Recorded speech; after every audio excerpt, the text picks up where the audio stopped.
Pressing the clutch off.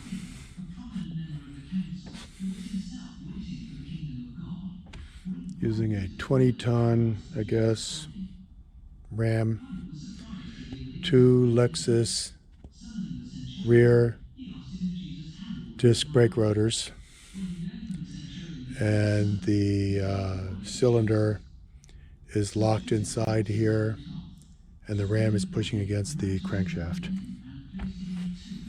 Chains are to catch it when it comes off.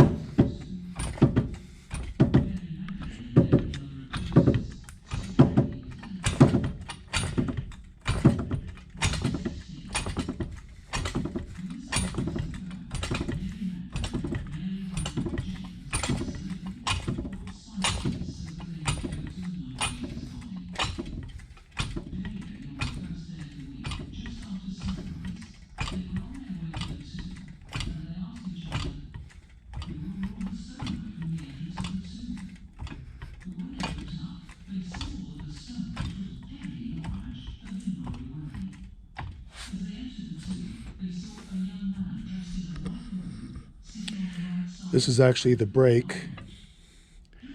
The crankshaft is tied to the brake by springs which push against these plates over here, and that locks it to this ring, which is bolted to a big steel plate that goes on the end here that's tied to the machine. It's bolted to here and down here, so it can handle a lot of torque. That's the brake that holds the crankshaft still. The flywheel would be spinning, and the flywheel is engaged for 1 revolution of the shaft by engaging these rings over here. So a piston pushes under hydraulic pressure, pushes this way, releasing the pressure on all the brake rings and engaging the rings that are tied to the flywheel, and it goes for 1 rotation, and then the pressure is released.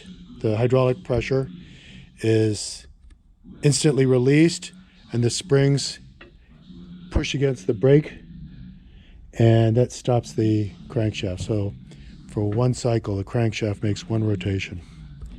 When the crankshaft makes rotation, it activates these punches down here, which punch holes in the sheet metal. You can see them around there.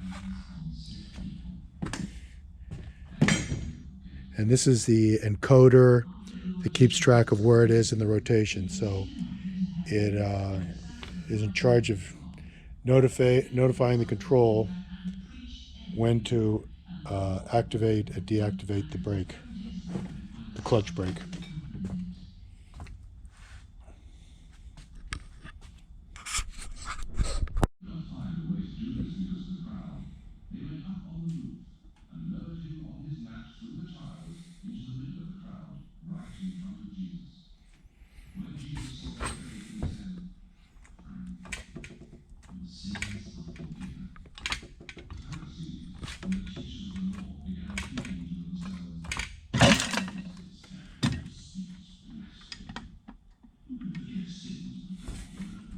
Wow, good thing I used that crane.